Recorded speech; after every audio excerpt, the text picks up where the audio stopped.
You've probably seen the footage, right?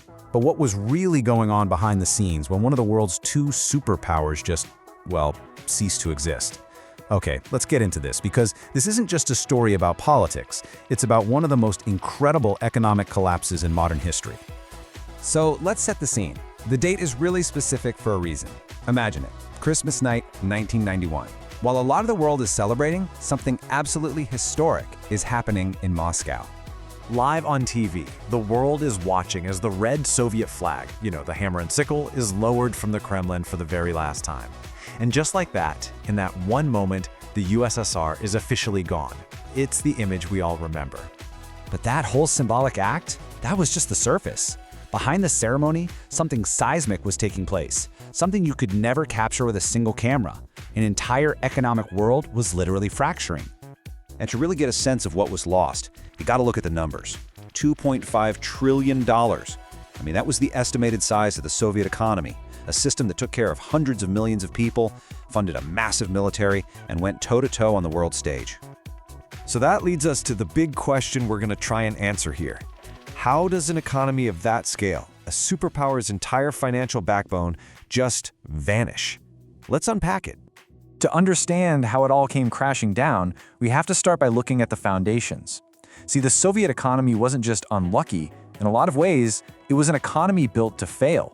It had fatal flaws baked right into its DNA. And the heart of that design was this idea, the command economy. Basically, the government, not supply and demand, made all the decisions. Some committee in Moscow decided how many shoes a factory in Ukraine should make, or how much wheat a farm in Kazakhstan should grow. Total top-down control. By the 1980s, the contrast between the two systems was just stark. While Western economies were getting faster, more tech-driven, and plugged into global trade, the Soviet system was completely stuck. It was rigid, incredibly wasteful, and famous for those long lines and shortages of even the most basic stuff. And here's the real irony.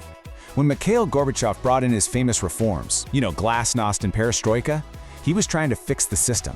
But by opening things up, even just a little bit, he didn't save it. He basically just showed everyone how fragile the whole thing really was. The cracks were already there. His reforms just blew them wide open. And this wasn't some slow, gradual decline. For the people actually living through it, it was an overnight disaster. The entire foundation of their economy just crumbled, and all of a sudden, money itself became worthless. The result was just staggering. In Russia alone, prices shot up by over 2,000% in just a couple of years. We're not talking about normal inflation here. This was hyperinflation, the kind of economic meltdown that can tear a society apart. And the impact on daily life was just devastating. Imagine your entire life savings, or the pension you worked 40 years to get, just gone. Poof, overnight. Cash meant nothing, so people started bartering again, trading, say, potatoes for a pair of shoes. Factories, with no one telling them what to do, just stopped. And the single Soviet ruble? It shattered into 15 brand new, totally untested currencies. This quote really says it all. While the West was seeing these images of political freedom and liberation, for the person on the street, it just felt like pure chaos. The floor had completely disappeared from under their feet. So, right in the middle of all this chaos, the world was scrambling for a fix. A cure was proposed, a really controversial one, that was supposed to build a new economy out of the ashes, but it would end up having consequences that are still shaping the region today. This cure was called shock therapy, and it was this radical economic theory pushed hard by Western economists. The whole idea was to jolt the old communist system into a market economy as fast as humanly possible. No slow, gentle transition, just a sudden, sharp shock to the system. The plan was pretty simple, and honestly, pretty brutal. Step 1, privatize everything. Sell off all the state-owned companies, from giant oil fields to the corner bakery. Step 2, deregulate. Rip up all the old communist rules. And step 3, austerity. Make huge cuts to government spending. The theory was this shock would kickstart a competitive market, like immediately. But what actually happened was very different. The result wasn't some balanced, competitive market. It was a feeding frenzy. A small group of well-connected insiders managed to grab the crown jewels of the Soviet state for pennies on the dollar. The country's massive wealth in oil, gas, and minerals was basically handed over to a few private individuals. And with that, a new, incredibly powerful class of oligarchs was born. But this story doesn't just stay within the old Soviet borders. Oh no. The economic vanishing of a superpower sent aftershocks rippling across the entire planet, and it fundamentally remade the world as we knew it. Think about it. With the Soviet Union gone, that whole two-superpower world just disappeared. The US was left as the only economic giant, and globalization kicked into hyperdrive.